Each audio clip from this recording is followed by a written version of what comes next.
Hey there, this is Derek Barlicelli on behalf of Leslie Powers here at Dissolving the Divide. Just giving a friendly reminder, open invitation for those who are looking to come on our show or who have recommendations. Leave them in the comments, or you can check out our tap link, or even on our YouTube channel in the information. You know, there's our email and all that stuff. Get it in contact with us. We're not that hard to find. And yeah, let us know what's good. And for anyone else not looking for that, just please feel free to share this with those that need to hear it, more or less. So thank you for listening, and enjoy this show because it was really cool. Another great visitation I made hanging out with Leslie and Chris in their wonderful home near Shasta, Northern California. And I was hanging out with them for an extended weekend, let's say, and it was Leslie's birthday. It was great, and we saw some familiar friends and faces that we've had on our show as well, including David Rodriguez and Cavalia. So this one's a pretty cool one, and just out of the studio, doing a little walk in the park, and yeah, we had Chris Jantzen filming and asking us questions, and it was cool. So enjoy. Recognize this? End Evil Studios podcast? You may remember this backdrop from such episodes as...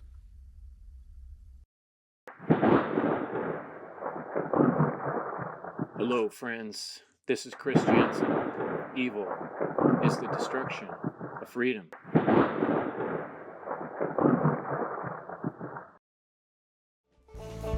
The relationships we have with other human beings, the choices we make, the quest of our life, to inspire you to look at the grandeur of this world, the incredible potential that we humans have to grow, to learn, and to evolve our spirituality. Each of our soul's yearning, desire, is to find the adventure of our own hero's journey. Our job as beings in this realm is to figure that out. A warrior takes everything as a challenge. These truths apply wholly to all of us, especially in this time of extreme moral danger and evil and the nothingness taking over this world. Ultimately, it's up to you.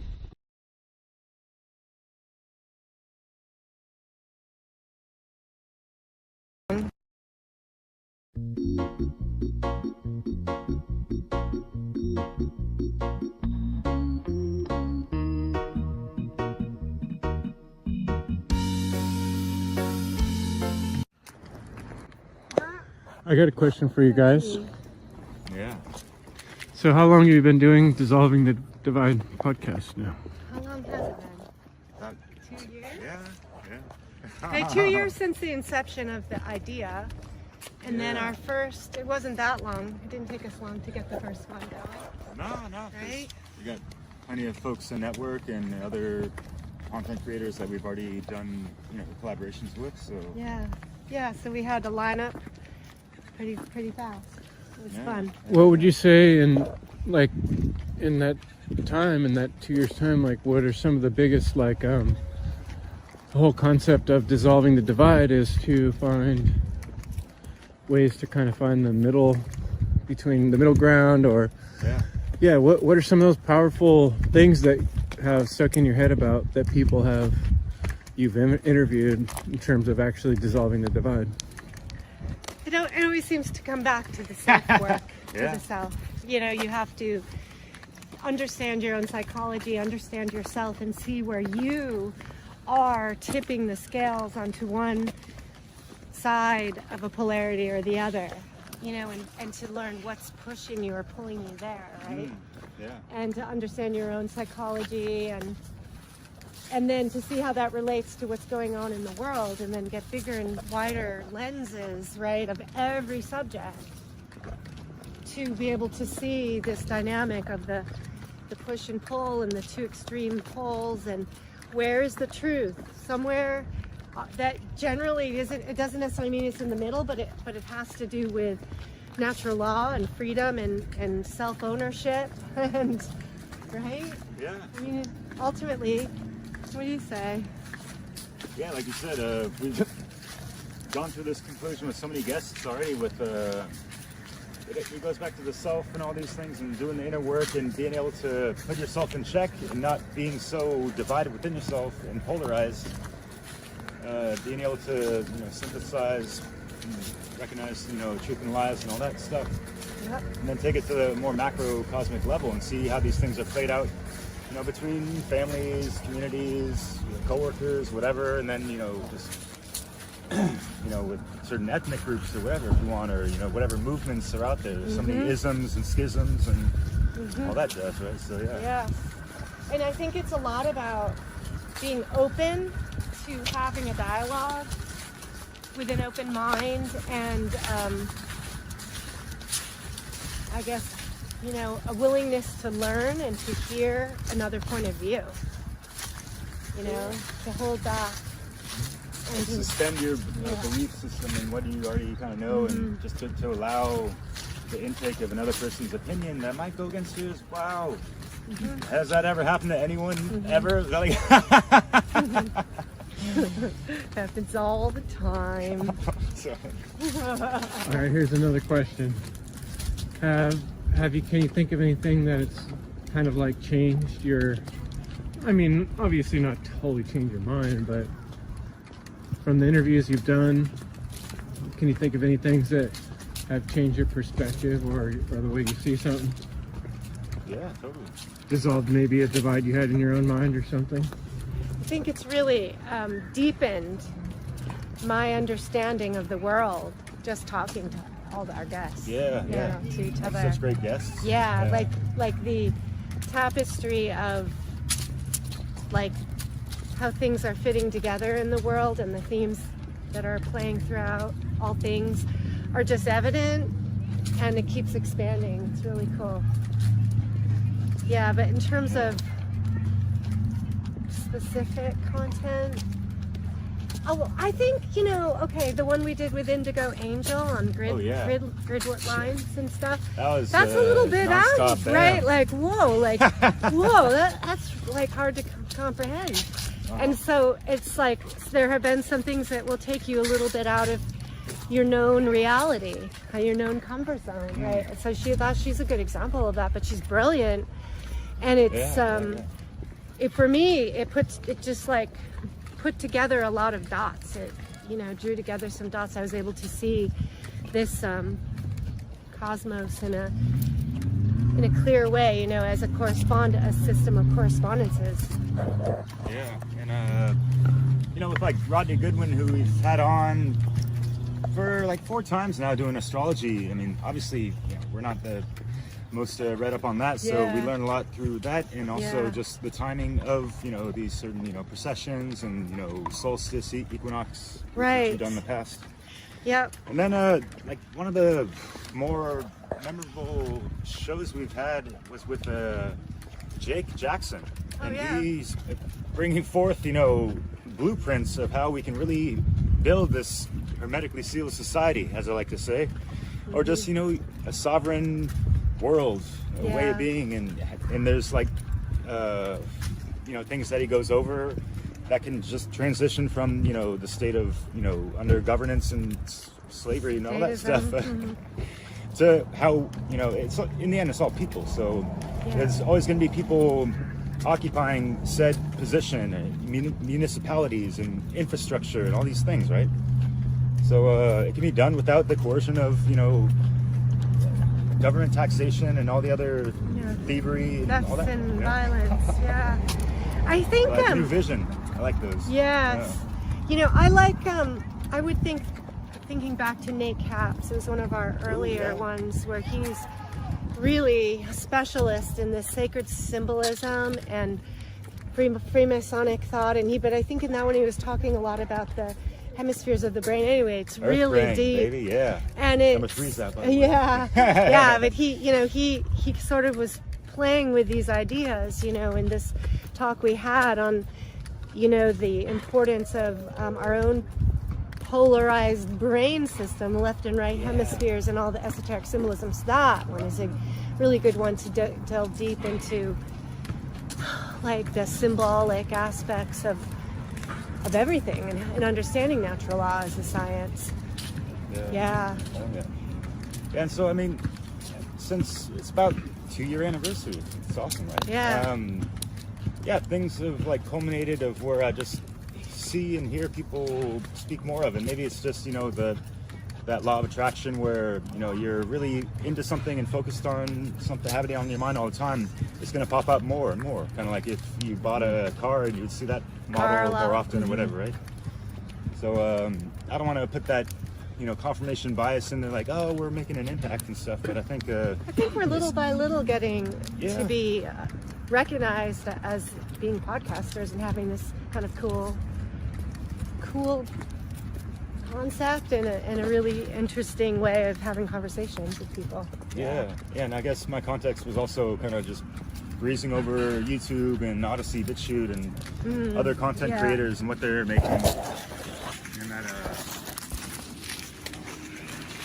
you know, they mentioned the divide and conquer. You know, that's like a common phrase with a lot of truth speakers, actually. But you know, it just might be in context of a certain train of thought or whatever. But you know, the hearts of the matter need to be delved in, like subject by subject, dialectic by that, and that's kind of why I had that vision in mind for the intention of this show, I guess, and to bring forth, you know, like more solution-based stuff instead of just going over and over the commentary and all that stuff, you know. So yeah. And that's not to put anyone down as if, you know, they're not coming up with solutions and we got it all fucking figured out. Of course not, you know. So yeah. But I hear these people, and I want to get them on our show so we can hash some of these other, you know, concepts and ideas out more, you know. Just trying to inspire folks that are listening and also creating and stuff. You know? There's a lot of potential we got. Yeah, we just really want to cultivate like a mature type of conversation dialogue rather than, you know, that explosive extremism and maybe what we're doing is not as popular a style. Like people like arguments and fist fights and extremes, but you know, that would be like the opposite of what we're trying to really promote. And and that's why, you know, the algorithms don't favor our material like a lot of other folks, Chris and all our community, I suppose, you know. But I think it's okay. I think, you know, we're against the sun, of course. I think that that I think truth, you know, mind, body, spirit, thoughts, feelings, actions, if we are aligned to our message and embodying it through how we communicate and talk to our guests, that actually is more powerful and long-lasting and deep reaching than using a bit like one of those, you know, kind of like, what do you call it, where you just like do stupid things and get attention. Yeah, right? Yeah, You know, clickbait and arguing and all the drama stuff that people like. That's not what we want to promote or be like. I don't want to be like that. That's like the opposite of this real solution. So I just feel like if you're sincere and you stand your ground according to principle, then that's doing the right thing, and to know that that's having the right effect in the universe. Yeah, totally. Right? Just being a proper role model that's really truly aligned and walking the walk with you know what we speak about. That is the most important thing, and it has the greatest value. And if the more and more people do that, that will turn the tide of everything. Yeah, okay. Right? Yeah. Any more questions? What a beautiful day, huh? Yeah, I love the colors. A little chemi-trailer, but... Yeah, Victor Ave has a really nice line of trees that turn red and yellow and orange when you drive up and down this road. Yeah, so I guess even, you know, it's on my mind all the time, going on social media, posting whatever on Facebook and yada yada. It's like, I don't want to be acting like a fool and all this stuff. Because, you know, with all the affiliates that we have now and network and Chris with the One Great Warriors and all that, I don't want anyone to be, you know, thrown under the bus because, you know, someone thinks I did some bullshit, stupid, you know, things and whatever. There's going to be hecklers on the sidelines, fucking regardless of what it, no matter what we do in life, there's going to be the haters. As, you know, I've told myself, you know, to get over, you know, like, don't worry so much about what people think or say about you. You know, if you are aligned to your purpose and like not causing harm to anyone, a la, you know, objective morality and being a good human being, then I don't need to feel offended or whatever. Or threatened by, ultimately. Although the truth is, there are people who do things that, you know, hurt others. I mean, ultimately, that type of thing could cause harm. And that's what's short-sighted about it. I'm curious if you guys have experienced a different level of confidence about who you are in the world since you started your show. Definitely. Yeah. Maybe you could explain to people how that works, because that helps like inspire other people to speak out. It's hard to describe, but it's becoming more aligned. It's part of the alignment that I was talking about. And that when you know, recognize a principle or a truth, and then you feel a responsibility or know that you should do something, and then you choose to act on it, there's a lot of confirmations that come, and there's a lot of puzzle pieces that come together in a way. It's like, and you know, for me, it has felt like I'm on path, you know, and that it's allowed me to almost like step out of a limiting belief about who I was, or an image of who I was, to then step into a potential that I had never experienced before, seen myself as. But because I followed the heart, mind, followed by my action in that direction, it was like I stepped into my, the next level of my cosmic template, you know, or my blueprint, right? It's alignment with natural law, and then it builds, and then all of a sudden you start to see yourself differently, and it takes working on letting go of the fears and all those embarrassments or things that, you know, make you not want to do it, not be confident. So you have to be brave and do it, and then it helps a lot to have friends who are doing it, totally. and to like support each other and teach each other and stuff like that, and to find your place, you know, and just become less afraid. Really, that's how I feel. Because going back to what I was saying, like, you could do anything in life and someone's going to be giving you a hard time about it, possibly. If we're doing the right thing, you know, that's cool. Anyone can do whatever the hell, mediocre and all that jazz, but, you know, who's going to, you know, step up with the courage to, you know, go kind of against the grain of, you know, a lot of the clusterfuck of consciousness, as I like to call it, or like the Gordian knot of, you know, this, the entanglements of how, you know, the polarizations of in conditioning and mind control, brainwashing and stuff. And then you get to see those patterns more clearly, so you're not as easily caught by them, and the knot becomes less affected. It doesn't affect you as much. You know, it's like you can witness the knot, you know, and you can see how it's all like playing with itself, right? And then, but we don't have to be as involved, and then you can see where you are still caught up in that machine, right? And where step away from the fray. Like figure out plans, and then you start to see how entangled you really are, and how you really are enslaved. And it's not so easy to cut away from it all, and there's consequences, and you have to think about it and plan and work with other people.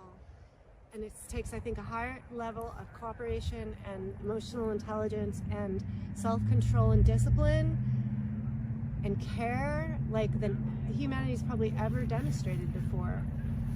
And I think that we need to step up to that challenge. How much time do you guys think it takes, like, per week or something, to put together a podcast like what you've been doing? Because you got editing, video editing, I mean, setting up the meeting. Let's say you're doing one you want to do. It really depends on you. I know, but you guys, like, how much time are you explain that. spending is what I'm That's saying. different than the answer to your question. Because the answer to your question is, whatever time you can work in, do something. Pull out your phone and do a walk and talk, you know, to 5 minutes before you leave the house, and start to collect them. You know, for me, I do things in bigger, you know, chunks, and I'm sort of motivated by deadlines and assignments, sort of kind of like, okay, like a presentation for a conference or something, right? And then it becomes obsessive. And a lot of time, like my free time's taken into it, but lovingly, and you know, Labor of love. Yeah, but then, like, let's say we decide to do a podcast. It's less time on me because I'm not doing all the editing and stuff, but I pretty much show up for like a 2-hour block, and we get to decide again. Like, you don't have a boss like telling you your hours and your time, so you get to decide and do it. Figure out how to do it. And you know, he is doing the editing. I do some of my own editing, but I'm not as advanced, and because I don't do it as much. But that's the time-consuming part, depending on how you approach it. Right? Yeah, and depending on how I want to go about, you know, creating a little spicy intro for folks and considering the topic and all that jazz. Just concocting like a little 30-second intro or a minute. Sometimes it could take, you know, an hour or two, depending on what I'm looking. I might struggle to find something that fits. You know, I got to keep looking for some kind of clip. I'm looking for sometimes something that's funny, like a parody of, you know, this dialectic thing, you know, kind of like the spiritual elitists, you know, like, oh, my retreat's better than yours. I'm in Hong Kong with Buddhist monks, you know, drinking right? all this shit. But but that's not where you started. That's where you grew to and continue to expand, right? Yeah, like I already have things already kind of set up, and I got a whole bunch of intro sequences of our logo stuff. So yeah, that's pretty easy. Organized. Yeah, just a lot of thoughts of even away from the computer, just mapping out how we're gonna, you know, kind of like us today talking about, you know, the whole Great Work Warriors promo and stuff, and laying down templates and roll with it and see what ideas can spur from that, and And it's like you can do different things. You could do your own, like, full-length videos, like, and educate people, or you could do like conversational things. You could just talk off the top of your head. You could partner with someone and do like a show together. You could interview people, you know, and some things you'll find come easier to you. Like, I really like the interviews. I really enjoy it, and it doesn't feel that hard. I don't get stressed out before them so much. But if it's a presentation, it's a lot more laborious for me and stressful. So, but it's growth. It grows me. But what, describe how you personally grow from the process of doing these things, even if you don't. It's good that you guys publish so much, but don't you think there's something that can be learned even if you go through the process of? Oh yeah, always. Yeah.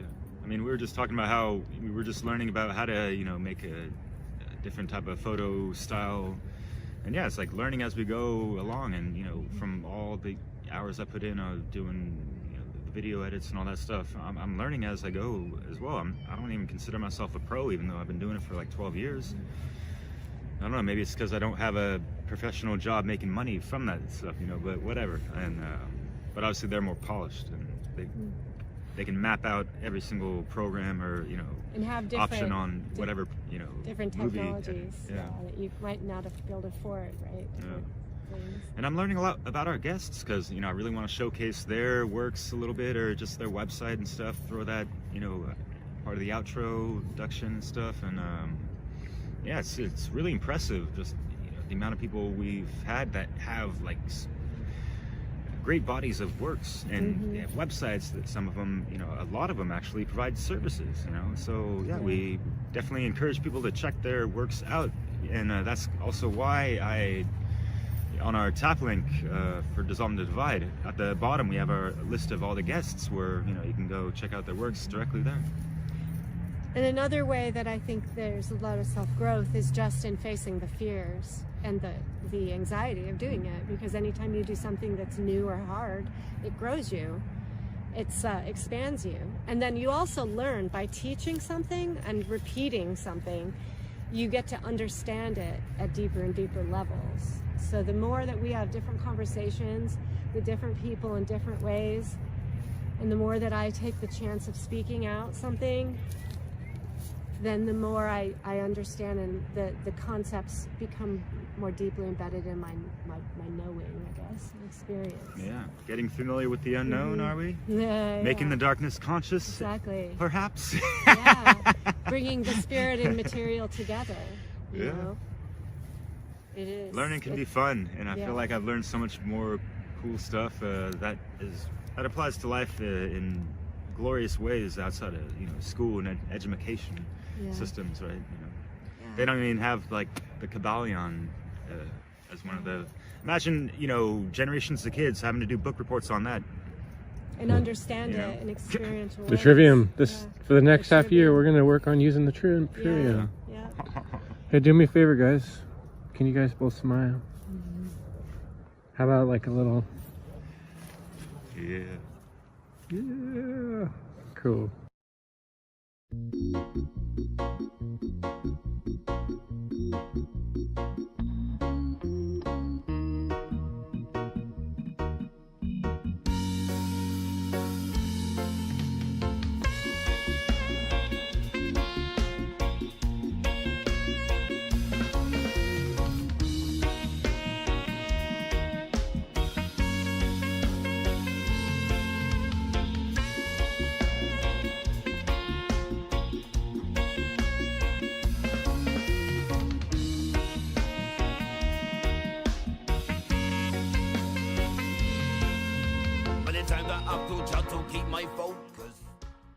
I used to be attracted to super fit women, but my taste has changed. Now I'm attracted to super moral women. That's right. Yeah, buddy. Yeah, I said, you know the difference between right and wrong? Sexy. Yeah. Woo! Yeah. I said, you don't pay your taxes? That's hot. You don't ask government permission to collect your own rainwater? Grab your coat. I'm taking you on a steak dinner right now. I'm taking you out, ladies, if you're moral. Humanity's rising, truth's rising, not going to be stopped. Climate change may or may not be caused by plastic straws and cow farts. But I hope we can all agree that the solution is not higher taxes. Yeah. Keep them low. These are people, our taxes fund the prisons, and they can't even keep the drugs out of prisons. And you expect us to believe you're going to keep carbon dioxide out of the air? I don't think so. I don't think so. Yeah. Can't even keep the criminals across the borders as well, right? But truth is coming, don't worry. Good news is coming. Anyways, the idea the left and right are different is going down. And just want to let you guys know on election day what I did, and I hope this becomes a viral trend in the future. I took my election ballot, and I just took it in there. I wrote 2 big letters, capital M, capital E, and I just put that in the ballot box. Unfortunately, I did not become president of the United States, but I did earn some self-respect, so that's worth something, you know? Maybe next time as well. Enlightened, seeing things I did not notice. Never touch my microphone with hocus pocus. Anything that we bust, nowadays they notice. We bring them niceness, we bring reality in. Truly rethink your life. I think it's time that you read this song. So Derek, tell me, we were talking about dissolving the divide, and yes. How'd you get going on that whole idea to begin with? It's our morning coffee talk. Yeah, brother. Coffee talk with Derek. Yeah, well, you already know the story of, you know, how Leslie and I kind of came about brainstorming that, just kind of indirectly, but and all that. But I guess like some of the underlying motivational intentions I had as well was that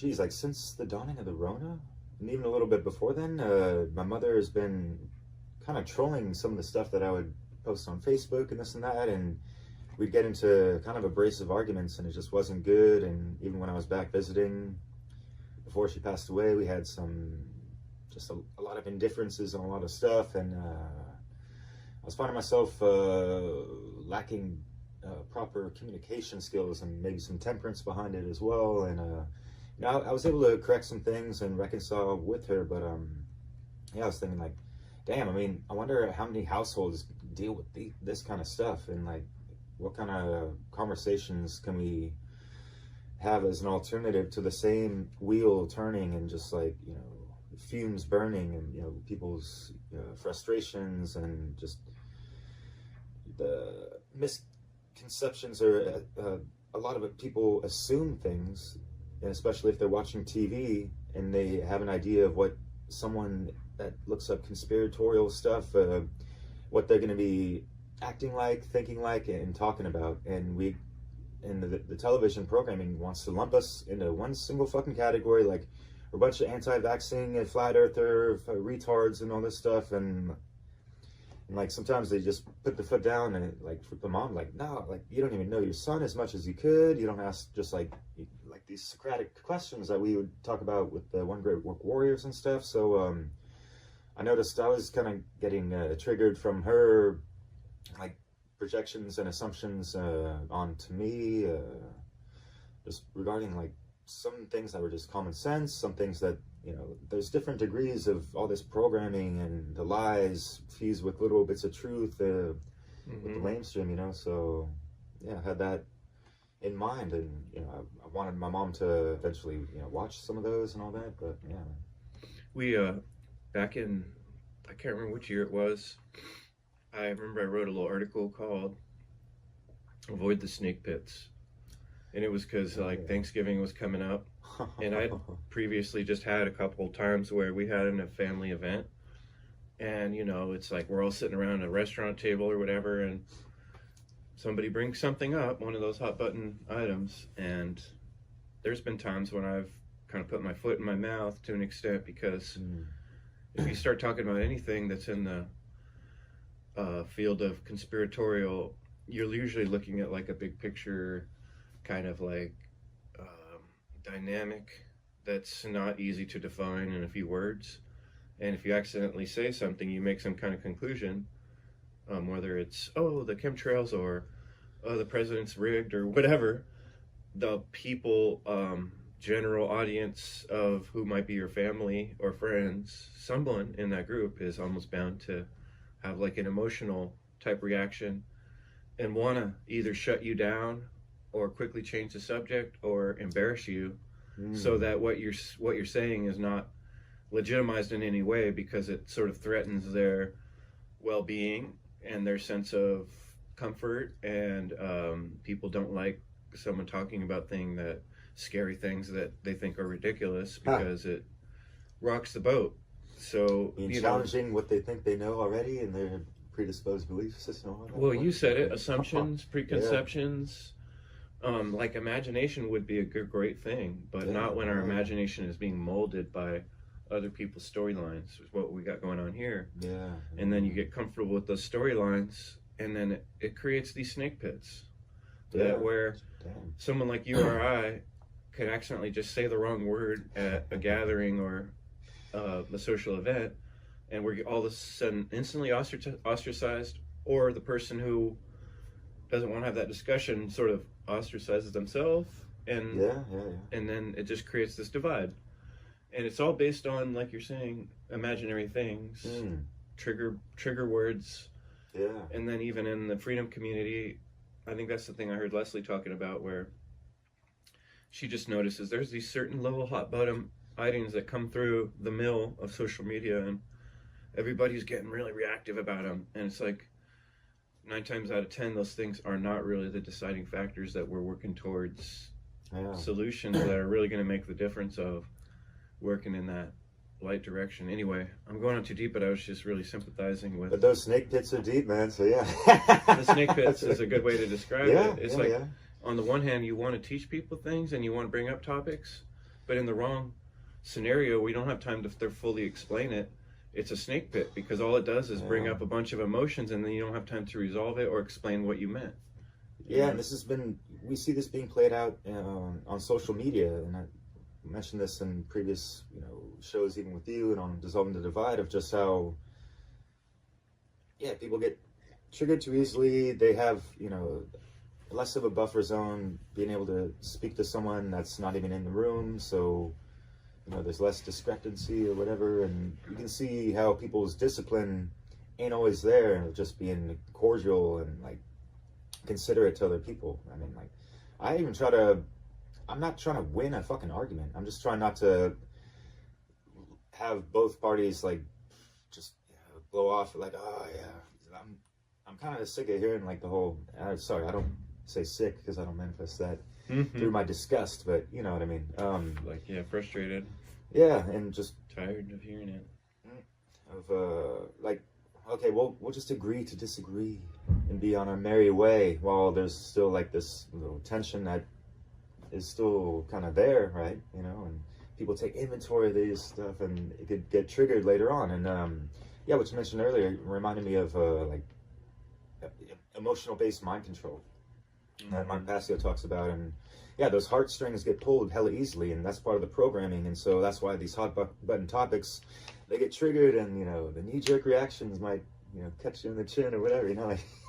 yeah It's hard to stay objective when you are, like, personalizing with something. And in our modern world, that's the thing we've noticed in these discussions so often. I think a lot of folks, like, really struggle with the idea of objectivity even being a real thing, because if you think that reality is relative, or that morality is relative, that means that things could change from one moment to another. And if that's really what you believe on a deep down level, then you're constantly expecting the unexpected. There's no consistency to anything. And so when we're trying to say, no, there is consistency, these things are wrong inherently, and people are saying, no, there's no book that told me that, there's no authority that told me that, you're just making that up.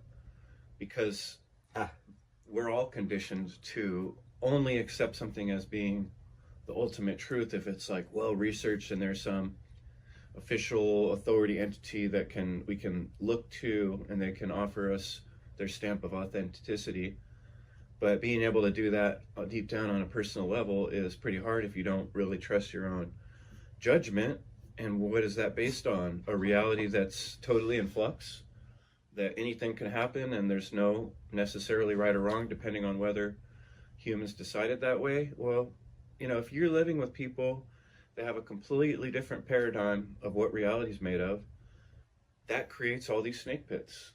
And is it worth it to climb into every single snake pit with every single person, or with crabs in the bucket? Like, I think that's where it really, the beauty of what you and Leslie do in the videos is you're approaching people that are putting content out into the world, that are passionate about a topic, and just asking them some questions and getting that conversation going, that hopefully would be the thought process that more people could objectively just follow along and think about, without necessarily drawing every conclusion, and take the different episodes into consideration and be able to have kind of a more balanced view of all these topics. Yeah, I think that's a pretty cool thing you guys do. Yeah, I appreciate that. Yeah, there's so much to consider, and it's like every guest, we're not going to agree with every single thing. We're not endorsing, their work like it's the bee's knees, and like that's all there is to it, of course. And I just take it as it is, from person to person, and celebrate the commonalities, and not worry and get caught up on the imperfections and some of the things that might need corrections and all that. And we could take that to whatever level with going back to, like, family members and all that stuff. And you could just tell already, well, even if you don't even know, if they watch a lot of television. And it's like, for the truthers, it's like, it seems like cliche for them to just be like, well, you don't know that, and like there's already like a discord and like a talking down upon someone, instead of taking the Socratic approach and using that art of persuasion and making them question what they know and being able to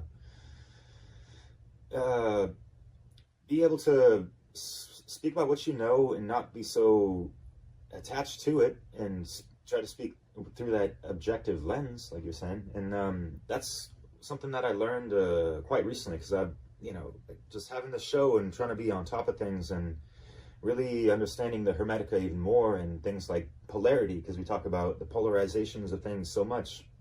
And you mentioned objective truth, and that's like objective reality, objective morality, and we're all in this collective consciousness, unconsciousness, and all this stuff. So it's a clusterfuck of people not understanding karma, if you want, and just like what is a right, and what we do, what kind of behaviors can infringe upon the rights of others, aka causing harm, if you will, and understanding and embodying more that the divine feminine aspect of non-aggression principle, non-violent principle. And so with our subjective truths and the lens that we see through the our own eyes, and how we relate to the objective world around us, that is how we resolve the paradox between subjective reality and objective reality. The more we align to objective truth and reality, we're not going to be polarized to the phrase of these dialectics and the red and the blue, the left and the right, and but being able to distinguish wrong from right, because I don't see that as a dualistic thing. I mean, it could fall into that category because there's two things for that. Oh yeah, the way I described that, what you're talking about right there, that paradox, right? It's almost like walking down a trail, and you mostly want to keep your vision kind of like right in front of you, so you're not tripping on rocks and sticks. Right directly in front of you. But if you don't like kind of raise your head every once in a while and kind of look, you can lose your way in the big scheme of where you're actually going. So you do have to kind of look up, notice the trail markers, and kind of take in the view every once in a while. If there's a grizzly bear over there. Right. And so that's kind of me, kind of like looking at the big picture, putting things into context, and then, but day to day, like it's usually like, what's the step right in front of me? What can I do to not fall down in my personal life and block the trail, or, you know what I mean? Yeah. And then you look up and you're like, well, what about the rest of the world and what they're doing and how that's going to affect my path? And it's like there has to be a balance of both things. If you just stare in front of you, you're not going to see the grizzly bear or the trail markers. And if you just look out and only look at it from a global point of view, you're going to be tripping. Damn, yeah. Right? We got to stop and smell the roses or the flowers and the wonderful herbs around that nature provides. So, enjoy nature as well. That's like the difference too. Like you're saying, that one phrase you brought up is, let's agree to disagree. That, I mean, like, it's not the worst case scenario. I found that to be very handy sure. in personal relationships. Like me and someone I like, we're friends, we're having this deep conversation. We kind of get to this point where I'm telling them government slavery, and they're saying, no, I still feel like I need government. And we kind of come to an impasse, and we have to say something like that sometimes. Yeah, sure. But to me, that's like a really legitimate one-to-one way to deal with that situation. Is like, okay, for now, let's just have our own thoughts on that and not fight. But when we're doing an interview or a discussion that's recorded, it kind of brings on that extra pressure of objectivity, because there is this third objective audience in the room, right? And especially if we're trying to educate and all that. The two people to be a little bit more like, I'm not going to cut you down. That's what happens in like social media. Is like, instead of, what we would do is we'd look at the problem, and then Trivium style we would take it apart, cut into pieces, and inspect the pieces and maybe contrast them. But instead, what people tend to do is try to cut you apart and break down you to say that there's no way that your message could be a good message because there's a problem with you. And that's a real it's never going to get to the truth. All it's going to do is create infighting, and that's what we see in these circle jerk kind of discussions that aren't getting anywhere, so we're trying to offer like a legitimate way to have a contrast without turning it into finger pointing and cutting the person down, but instead cutting up the topic objectively. Yeah, kind of focusing on the messenger, not the message, and like focusing too much like, oh, well, did he research this person that talked about this, message or truth? And so there's the dick measuring contest and yada yada, and it's just ultimately where are people's heads at with all this stuff? It's not a competition, y'all. Like we're in this together. So how are we actually acting in accordance to these sacred principles and all the truths that you learned and all that stuff? How are you putting that back into the you and I verse when you and I converse and we're able to build each other up and get some positivity out of it, right? And not get caught up in the negative feedback loops and all that stuff that keep things stagnant, because like the truth movement ain't really moving.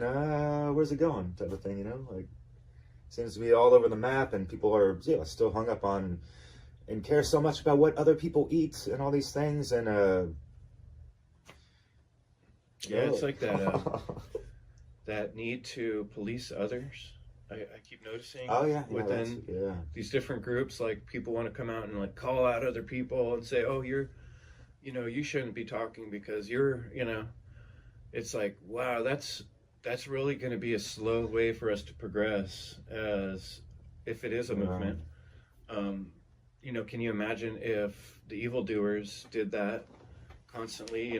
They wouldn't be so much problem for us, if they were just constantly fighting with each other and they couldn't organize. And how would they be able to mind control the public, so we kind of have to, I don't know how it works in the deeper recesses of evil, but maybe they just kill each other when they disagree. I don't know. I think it's cutthroat, and maybe it's cutthroat, but and I do respect holding one accountable and this and that, but there's proper ways to do it and approaches and all that jazz. It's like in the end, we're people in the community, we don't necessarily know each other all that great. We might have like 100 mutual friends, but we never met them in real life, that kind of stuff, and we might not even had like a full discussion, so we don't know their nuances, where they're coming at, like kind of like their mind state and all these other factors that a lot of people just throw out the window because we're engaged in something that is challenging truth and what they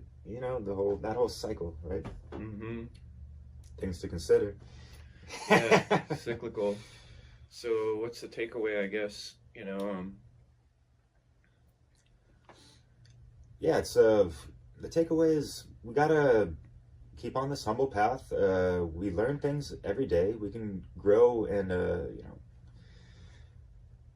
ripple that out for others and strengthen the bonds that we have with people, and consider reconciliation, keeping that open mind, open heart, and I guess open door for discussion. But there's going to be levels of toxicity or people that are not going to be worthwhile to engage in, and sort of like redeem something from this fallout or disagreement and stuff. And some people are going to take it the wrong way, and all we can do is say like, I guess I would say all we can do, but there's it's easy to get really cynical and critical.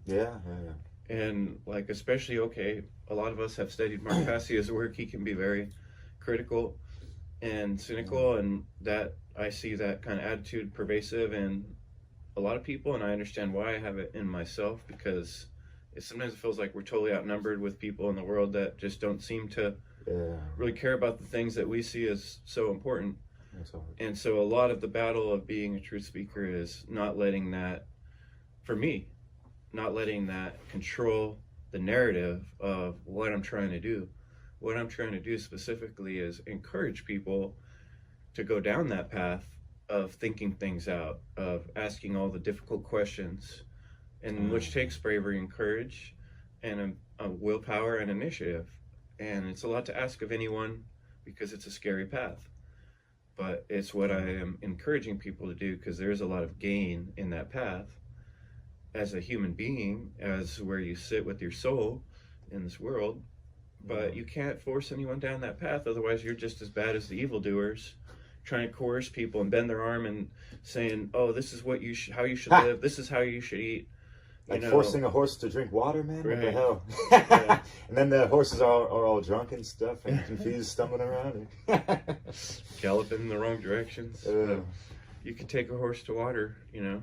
That's the saying, and it's true. You know, we cannot make people drink. We can offer the wells of avenues, wisdom, the directions, the way showers, and the better we can illustrate the way and show the path, how do we have a reasonable discussion? How do we draw a reasonable conclusion?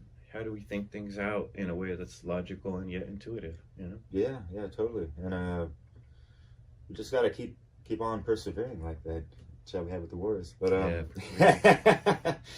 along this path, we just like growing up and doing whatever. Like I think I mentioned this earlier in the recording, but anything we do, whether good or bad, like someone's gonna be talking shit about it or possibly praising it or whatever. And as long as we stay more within that, you know, compass of the heart-based intelligence,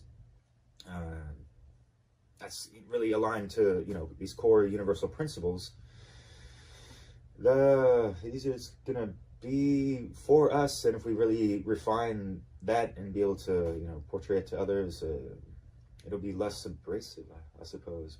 And we're gonna be able to deal with, you know, the hecklers and whatnot better, I guess, you know, because we're standing firm within the pillars of enlightenment and the gnosis of self and all this stuff. So that foundation is not easily like shooken, if you will. Shaken, right? Destroyed, right? It stands on its own. Yeah.